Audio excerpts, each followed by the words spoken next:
Está na hora dos sons da terra, uma ave que tem aqui em Campinas. É um mistério para a ciência porque ela aparece e desaparece sem ninguém compreender direito como. Boa tarde, Paulo Augusto. Olá, muito boa tarde para você, ouvinte da Rádio CBN. Está começando mais um Sons da Terra. E eu estou aqui hoje com a minha colega Ananda Porto e o biólogo Luciano Lima. E quem aí gosta de prestar atenção no canto das aves?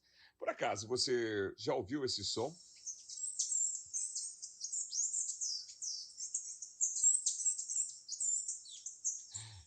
Eu vou confessar que aqui no Sudeste esse canto está presente, mas não é sempre que a gente consegue escutar. Esse é um dos sons emitidos por uma ave linda, colorida, chamada de saí-andorinha. Apesar do nome, não é uma andorinha, né, Ananda? Conta pra gente um pouquinho sobre essa ave que é um tanto misteriosa. É verdade, Paulo. Apesar do nome, né, de ter esse nome, saí-andorinha, não pertence à família das andorinhas.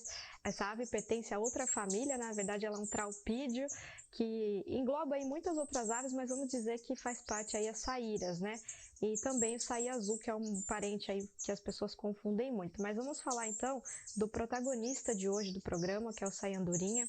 É uma ave que mede cerca de 15 centímetros, é do tamanho aí de um pardal, mais ou menos, e chama muito atenção pela beleza, tanto o macho quanto a fêmea. Eles são diferentes, mas ambos chamam atenção pelo colorido, né?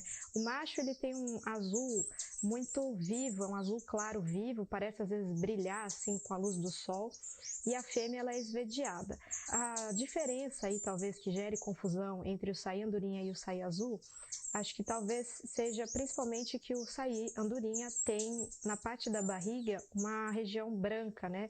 Forma assim chama muita atenção, e tem também um estriado perto dessa área da barriga que é em preto, então gera um contraste. Além disso, o macho tem uma máscara negra, né, que vai dos olhos até a parte inferior do bico, mas é um conjunto, parece uma máscara mesmo. Já no saí-azul, ele tem uma faixa negra rente aos olhos e no inferior do bico, mas não está interligado, né, essas duas faixas pretas, vamos dizer assim. E a principal diferença também é o bico é diferente, e também na parte do dorso, o saí azul ele acaba sendo mais escuro, né? Ele é mais preto, tem a parte das asas mais em tom de preto. Já o saí andorinha acaba sendo mais discreto nesse sentido. Mas é uma ave muito bonita, né? Igual você falou, tem gente que considera uma das aves mais bonitas do Brasil. E é uma espécie que gera um certo mistério, porque assim, não se sabe muito bem sobre, por exemplo, se ela é migratória. Então eu vou deixar até a pergunta aqui para o Luciano. A gente pode afirmar que o saí-andorinha é uma ave migratória ou não? Porque tem registros que são esporádicos, o pessoal registra, passa um tempo, ele não está mais naquele lugar. O que acontece com essa ave, Luciano? Ótima pergunta, Nanda. Então, o que acontece é que, na verdade, os ornitólogos não têm certeza ainda se ela realiza, de fato, movimentos migratórios. Quando a gente fala de migração, isso está aí implícito que a ave ela vai para um lugar e ela volta para o lugar, para um outro lugar. Então, esses dois lugares são os mesmos lugares. Então, por exemplo, vamos pegar aí o andorinhão do temporal. Ele reproduz aqui na região sudeste e sul do Brasil, principalmente. As populações daqui elas migram para a Amazônia. Eles repetem essas regiões. A gente já falou até aqui muitas vezes desse termo técnico esquisito, que é a fidelidade de sítio reprodutivo, que é aquela questão que, quando você vê o bem-te-vi rajado fazendo ninho no seu quintal, provavelmente é o mesmo indivíduo que você viu no ano anterior, porque eles voltam para o mesmo lugar. E aí, voltando, falando em voltar, voltando para o Saiandurinha, a gente não entende direito ainda se ele de fato faz alguma migração, mas é certo que ele faz movimentos. E que tipo de movimentos podem ser esses que não são migração? Algumas aves a gente fala que elas são nômades. Depois da estação reprodutiva, elas saem por aí vagando.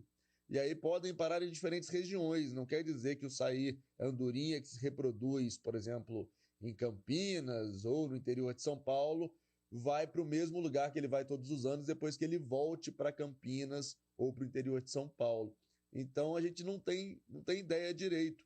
E é uma coisa fantástica, porque você estava comentando que tem gente que considera uma das aves mais bonitas do Brasil, esse páreo é difícil, mas uma coisa que eu acho que talvez ela seja de fato, seja uma das aves mais bonitas, mais comuns. que em muitos lugares ela é uma espécie urbana, né? Eu já acompanhando o pessoal nessas atividades, vem passarinhando com as pessoas que não têm o costume de observar aves. Quando você mostra uma ave que nem um sai-andorinha, a pessoa se dá conta que aquilo estava ali na cidade a vida inteira e ela não viu, é uma experiência bem impactante assim, porque ele não é azul, ele é azul fluorescente, né? Um azul muito vivo. E só um detalhe que eu esqueci de contar é que eu falei dessa característica do macho, mas a fêmea não tem, né, aquela máscara negra. E agora você falando aí, Lu, dessa questão de que é um passarinho que chama atenção, será que veio por conta disso a origem de que quando alguém está feliz fala, você viu o passarinho azul?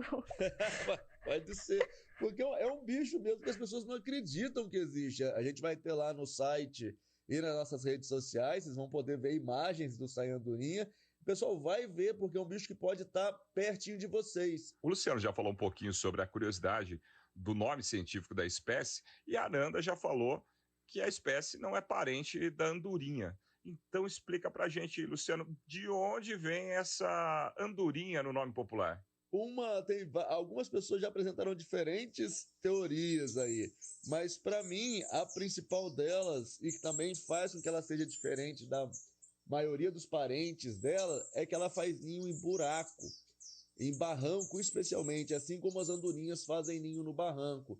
Então as andorinhas aí de ambientes rurais, por exemplo, a andorinha serradora, é um bicho que faz ninho em barranco e é uma referência, acho que as pessoas têm, que é um saí que faz ninho no barranco, então um saí-andorinha. E ele tem também o jeitão, ele tem uma postura, que eu falei, a postura é uma postura vertical, é um bicho diferente. E se você parar para pensar também, tanto a andorinha grande quanto a andorinha pequena de casa, elas não têm o azul do saí-andorinha, mas elas também são aves predominantemente azuis na parte superior e tem o ventre branco. E o saí-andorinha, como a Ananda bem lembrou, tem essa mancha branca na barriga do macho.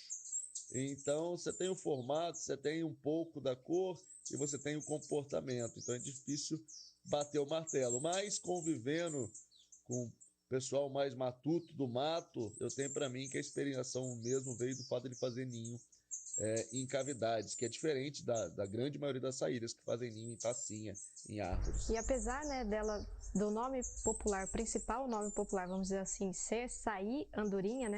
Tem muita gente que é saíra, acha que é saíra-andorinha, mas na verdade é saí-andorinha. Ele tem também outros nomes populares que varia aí de região para região e que também está associado a esse comportamento que o Lu falou, né? Que é chamado também em alguns lugares de sanhaço, do barranco, e também saíra, boca de sapo ou até sairão, né?